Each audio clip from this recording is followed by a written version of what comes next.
Welcome to Not Milk Never Milk. Subscribe if you're lactose intolerant.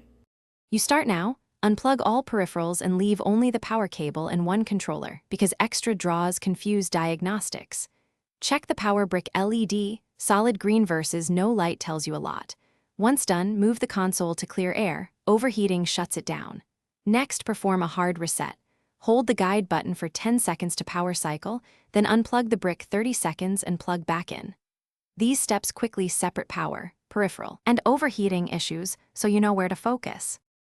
Once the basics are done, dive deeper. Power down, open the hard drive bay and reseat the drive. Loose contacts can trigger shutdowns. Remove the faceplate and visually inspect the fan. Compressed air in short bursts clears dust without spinning the fan too fast. Make sure internal cables and clips are firmly connected because vibration can loosen them over time. If the fan stalls or you hear grinding, that explains thermal shutdowns. Replacing the fan or PSU is the next logical step to prevent repeat failures. Finish by isolating hardware from firmware.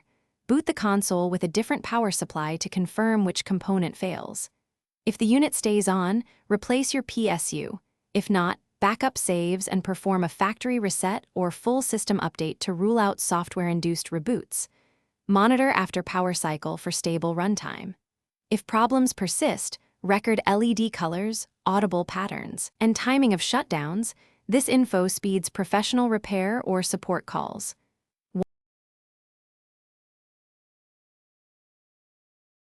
Thanks for watching. If this was helpful, leave a like and consider subscribing. See you next time.